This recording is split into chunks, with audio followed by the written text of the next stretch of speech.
તો વાત કરીએ તાપીની, તો તાપી જિલ્લામાં શ્રીજીના વિસર્જનને લઈને લોકોમાં ભારે ઉત્સાહ જોવા મળ્યો. જ્યાં નિઝર કુકરમુંડા તાલુકામાં આજે કુલ 31 ગણેશ મંડળો દ્વારા વિસર્જન કરવામાં આવશે.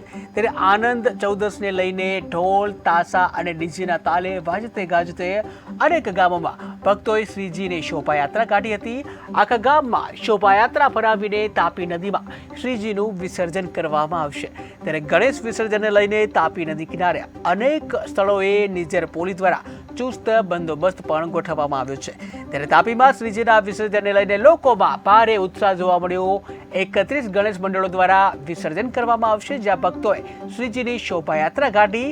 જ્યાં નિઝર પોલીસ પણ અનિચ્છનીય બનાવ ન બને તે માટે ચુસ્ત બંદોબસ્ત સાથે વ્યવસ્થામાં છે. તો વાત કરીએ સુરતની, તો સુરતમાં ગણેશજીની મહાકાય મૂર્તિનું વિસર્જન કરવામાં આવ્યું છે કે જ્યાં 10 દિવસની પૂજા અર્ચના બાદ બાપાને વિદાય આપવામાં આવ્યું છે. ત્યારે 12 જેટલી ક્રેન થકી મૂર્તિઓનું વિસર્જન હાથ ધરવામાં આવ્યું. જ્યાં 5 ફૂટથી માટી જે કહી શકાય 5 ફૂટ જે છે તેનાથી મોટી મૂર્તિઓ જે છે હજીરા દરિયા ખાતે વિસર્જન કરાશે. ત્યારે શાંતિપૂર્ણ માહોલ વચ્ચે વિસર્જન કરવામાં આવશે. ઠેર ઠેર આજે ગણપતિ જે મૂર્તિ છે તેમનું વિસર્જન કરવામાં આવશે, કારણ કે આજે ગણેશ વિસર્જનનો દિવસ છે. ત્યારે છેલ્લા 10 દિવસથી ગણેશજીની સ્થાપના કરી અને આજે 10મો દિવસ હોય ગણેશજીની મૂર્તિનું વિસર્જન કરવામાં આવી રહ્યું છે. ત્યારે તમામ જગ્યાએ ગણેશજીની મૂર્તિનું વિસર્જન કરવામાં આવી રહ્યું છે. ત્યારે સુરતમાં પણ ગણેશજીની મહાકાય મૂર્તિ છે તેનું વિસર્જન કરવામાં આવ્યું, જ્યાં ક્રેનની મદદથી ગણેશજીની મૂર્તિનું વિસર્જન કરવામાં આવ્યું. ત્યારે 10 દિવસની પૂજા અર્ચના બાદ બાપાને વિદાય આપવામાં આવ્યું છે. 12 જેટલી ક્રેન થકી જે મૂર્તિઓનું વિસર્જન હાથ ધરવામાં આવ્યું છે. ત્યારે 5 ફૂટથી મોટી મૂર્તિ હોય તેઓને હજીરા દરિયા ખાતે વિસર્જન કરવામાં આવે છે કે જ્યાં શાંતિપૂર્ણ માહોલ વચ્ચે વિસર્જન કરવામાં આવ્યું. દર વર્ષે જે મૂર્તિ આવે છે એના કરતાં આ વર્ષે મૂર્તિનો ધસારો ખૂબ જ વધવાની શક્યતાને ધ્યાને લઈ દર વર્ષે જે 8-10 ક્રેન લગાવતા હતા એના જગ્યા પર આ વર્ષે ટોટલ અમે 16 ક્રેન પોઝિશન પર ઊભી છે. 2 ક્રેન સ્ટેન્ડ બાય છે, 12 ફોરક્લિપ છે અને 9 સ્પેશિયલ ગેસ કટર હાલ કારીગરીમાં જોડાઈ ગયેલ છે. દર વર્ષે જે મૂર્તિ આવે છે. તો વાત કરીએ અમદાવાદની, તો અમદાવાદના ખોખરામાં ગણપતિ ઉત્સવ કે જ્યાં રામચાલી ખાતે ધરધરના ગણપતિની પૂજા કરવામાં આવી છે. ત્યારે છેલ્લા 5 વર્ષથી કરાય છે આયોજન કે જ્યાં સ્થાનિક લોકો ઉત્સાહભેર ભાગ લે છે કે જ્યાં જે ગણેશ વિસર્જનનો દિવસ હોય ઠેર ઠેર જગ્યાએ ગણપતિની મૂર્તિનું વિસર્જન કરવામાં આવે છે. ત્યારે અમદાવાદમાં પણ ગણેશજીની મૂર્તિનું વિસર્જનનો કાર્યક્રમ રખાયો કે જ્યાં અમદાવાદના ખોખરામાં ગણપતિ ઉત્સવ જોવા મળ્યો. રામચાલી ખાતે ધરધરના ગણપતિની પૂજા અર્ચના કરવામાં આવી હતી. છેલ્લા 5 વર્ષથી આ આયોજન કરવામાં આવે છે. સ્થાનિક લોકો ઉત્સાહભેર આયોજનમાં ભાગ લે છે. વાત કરીએ અમદાવાદની, તો અમદાવાદ પૂર્વ વિસ્તારમાં ગણેશ મહોત્સવની ઉજવણી કરવામાં આવી કે જ્યાં ધર્મ વાટિકા સોસાયટીમાં અન્નકૂટનો પ્રસાદ ધરવામાં આવ્યો. ગણપતિ બાપાની સામૂહિક આરતી ઉતારવામાં આવી કે જ્યાં સામૂહિક આરતીમાં આસ્થા અને શ્રદ્ધાની તસવીર સામે આવી છે. ત્યારે છેલ્લા 8 વર્ષથી ગણપતિ બાપાનું જે પૂજા અર્ચના કરવામાં આવે છે અને છેલ્લા 8 વર્ષથી ગણપતિ બાપા બિરાજમાન થાય છે.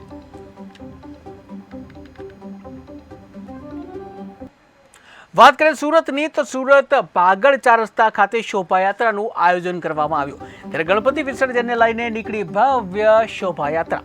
ભક્તોએ નાચતા કૂદતા બાપાને ભાવથી વળાવ્યા હતા. 10 દિવસની પૂજા અર્ચના બાદ આજે બાપાની વિદાયનો સમય આવ્યો. ગણેશ વિસર્જનને લઈને પોલીસનો પણ ચુસ્ત બંદોબસ્ત જોવા મળ્યો. સમગ્ર ભારતમાં ગણેશ વિસર્જનનો દિવસ હોય ઠેર ઠેર દરેક મંડળ દ્વારા આજે ગણપતિ બાપાની મૂર્તિનું વિસર્જન કરવામાં આવતું હોય છે. ત્યારે અવનવા કાર્યક્રમો સાથે ભક્તિભાવપૂર્વક પૂજા અર્ચના કરવામાં આવે છે, શોભાયાત્રા કાઢવામાં આવે છે અને ત્યાં નાચતા ગાજતા બાપાની વિદાય કરવામાં આવે છે. ત્યારે સુરતમાં પણ આ વિદાય કરવામાં આવી કે જ્યાં જે કહી શકાય કે અનેક લોકો પણ જે જોઈ શકો છો ટીવી સ્ક્રીનના દ્રશ્યો કે જ્યાં ગરબા રમી અને ઉત્સાહભેર શોભાયાત્રા કાઢવામાં આવી હતી. ત્યારે આખરે આજે ગણપતિ વિસર્જનનો દિવસ હોય આજે બાપાની જે મૂર્તિ છે તેઓનું વિસર્જન કરવામાં આવતું હોય છે. ત્યારે જે કહી શકાય સુરતમાં જે ગરબાનું આયોજન કર્યું, શોભાયાત્રાનું આયોજન કર્યું, મહાકાય મૂર્તિ જે ટીવી સ્ક્રીનમાં જોવા મળી રહી છે, આ મહાકાય મૂર્તિનું આજે વિસર્જન કરવામાં આવશે કે જ્યાં સુરત પાગળ 4 રસ્તા ખાતે આ શોભાયાત્રાનું આયોજન કરવામાં આવ્યું હતું કે જ્યાં ભક્તોએ નાચતા કૂદતા બાપાને વળાવ્યા હતા. 10 દિવસ પૂજા અર્ચના બાદ બાપાનો આજે વિદાયનો સમય છે, ત્યારે ગણેશ વિસર્જનને લઈને પોલીસનો ચુસ્ત બંદોબસ્ત પણ જોવા મળ્યો.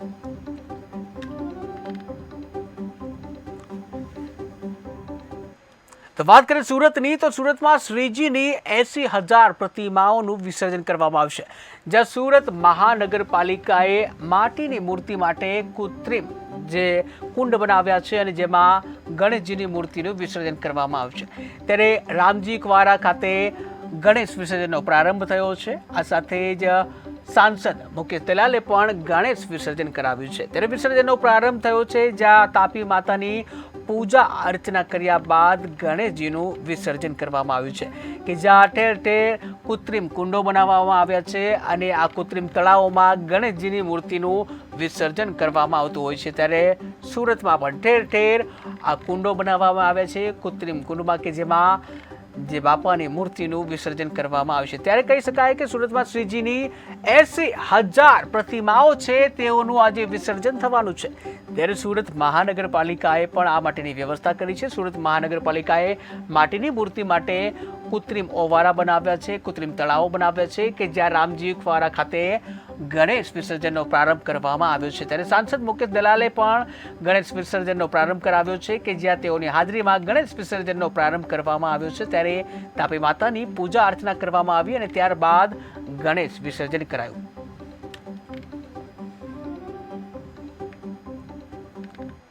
તો વાત કરીએ અમદાવાદની, તો અમદાવાદમાં બોગસ પાસપોર્ટ મામલે યુવકની ધરપકડ કરાઈ છે કે જ્યાં બોગસ પાસપોર્ટના આધારે અમેરિકાથી અમદાવાદ આવ્યો હતો.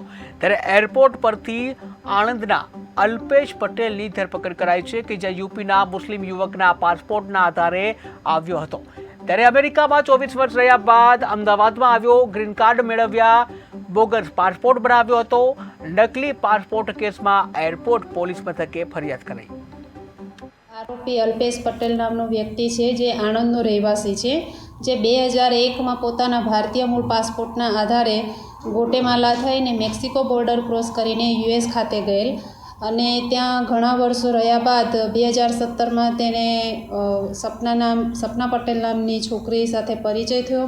તેની સાથે મેરેજ કર્યા અને તેના પત્ની જે છે તે યુએસનું ગ્રીન કાર્ડ ધરાવે છે. હાલ તેના 2 બાળકો છે અને 14 તારીખના રોજ આ આરોપી પટેલ જે છે યુએસથી બનાવટી પાસપોર્ટના આધારે ભારત ખાતે પરત આવેલ અને જેમાં ઇમિગ્રેશન ઓફિસર જે છે તેઓએ આરોપી પટેલનો પાસપોર્ટ સિસ્ટમમાં ચેક કરતાં જણાઈ આવેલ કે જે પાસપોર્ટ આધારે આરોપી પટેલ જે છે ભારત ખાતે પરત આવેલ છે, જે પાસપોર્ટ લખનઉ પાસપોર્ટ કચેરીથી કોઈ મોહમ્મદ મસરૂર નામના વ્યક્તિને ઇસ્યુ થયેલ છે અને જે ગુમ થયેલ છે અને લોસ્ટ બતાવેલ છે. એટલે જેના આધારે ઇમિગ્રેશન ઓફિસરે એરપોર્ટ પોલીસ સ્ટેશનમાં બનાવટી પાસપોર્ટ આધારે આરોપી પટેલ ભારત ખાતે પરત આવેલાની ફરિયાદ. તો વાત કરીએ રાજકોટની, તો રાજકોટના ધોરાજીમાં ગાર્ડન પર લાગ્યા બેનરો કે જ્યાં નગરપાલિકા સંચાલિત જનતા ગાર્ડન પર બેનરો જોવા મળ્યા. પૂર્વ ધારાસભ્યનો ગાર્ડન સ્વખર્ચે બનાવ્યાનો દાવો કર્યો છે. ત્યારે જનતા માટે ટીમ લલિત વસોયાએ બનાવ્યા હોવાનો દાવો કે જ્યાં ગાર્ડનનું લોકાર્પણ લલિત વસોયાના હસ્તે થયું હતું. ત્યારે 1 જાન્યુઆરી 2022ના રોજ લોકાર્પણ થયું હતું, જ્યાં બેનરો લાગતા ભાજપ કોંગ્રેસ આમને સામને આવી ગયા. વાત કરીએ રાજકોટની, તો રાજકોટમાં પોલીસની ભૂલથી સૌરાષ્ટ્ર યુનિવર્સિટી બદનામ કે જ્યાં ભૂલ કોઈની અને ભોગવે બીજું કોઈ તેવો ઘાટ સર્જાયો. રૈયાધાર મફતિયાપરા પાસે દારૂની ભઠ્ઠી મળી હતી. ગુનાની ઓનલાઈન એફઆઈઆરમાં સ્થળ લખવામાં છબરડો કરવામાં આવ્યો. સ્થળનું નામ લખવામાં આવ્યું, યુનિવર્સિટીનો ઉલ્લેખ કરવામાં આવ્યો. એફઆઈઆરમાં મુદ્દા નંબર 5ના બી વિભાગમાં સ્થળ તરીકે ઉલ્લેખ કરાયો. મુદ્દા નંબર 12માં રૈયાધારના મફતિયાપરાનો ઉલ્લેખ. યુનિવર્સિટીના રજિસ્ટ્રારે આ મામલે ખુલાસો કર્યો છે. ત્યારે એફઆઈઆરમાં દર્શાવેલ સ્થળ પર મંદિર હોવાનો ખુલાસો થયો.